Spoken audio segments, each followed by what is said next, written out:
with Jenna.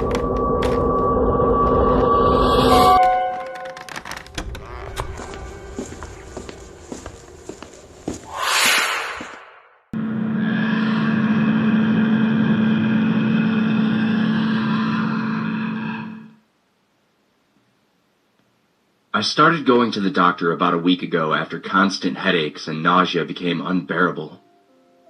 To make matters worse, I was suffering from extreme back pains and the feeling that my stomach was occupied by a ton of bricks. After a bunch of routine tests that essentially narrowed down the root of my problem to my digestive tract, the doctor sent me to a specialist for an upper GI endoscopy.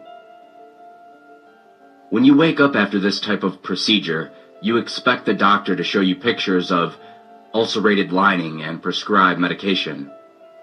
But what you don't expect to see is the doctor holding up a bag full of wet fibers. It was almost too subtle to notice.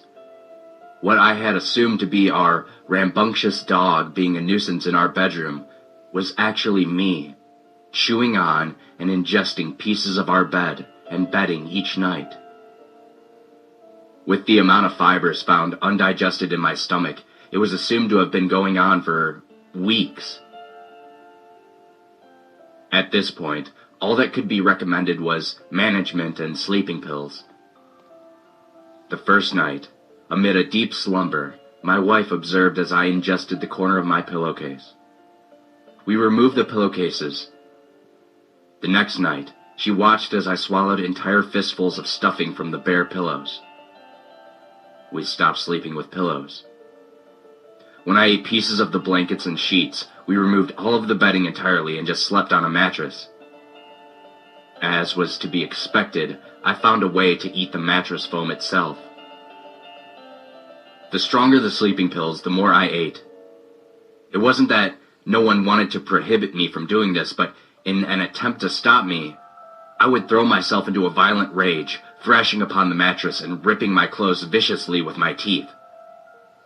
Of course, I had no recollection of this in the morning, so I couldn't properly prevent it. I was in a constant state of hunger and anxiety in my sleep, thrashing side to side and ingesting anything within my reach. I tried to eat before going to bed, but remained ravenous and agitated in my sleeping state. It became enough that my wife had to stay with her parents as we both feared her safety. I had bitten her squarely on the shoulder, drawing blood. For about a week, I've been living alone, resorting to eating the mattress every night. Doctors seem to be entirely unable to help me, or at least help me fast enough.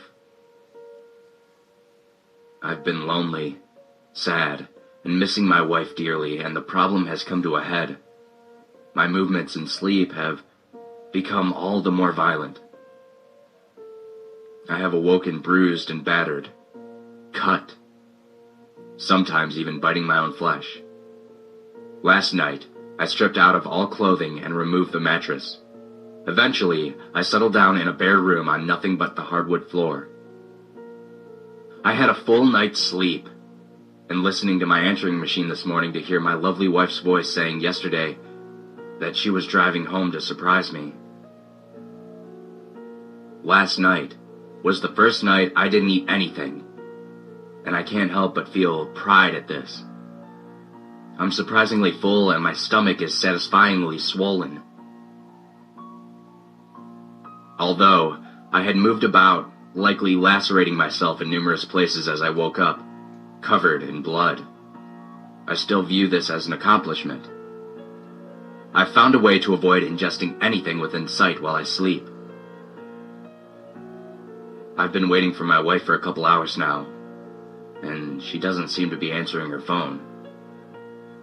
When she arrives, I can't wait to tell her how last night, for the first time in weeks, I didn't eat the bed.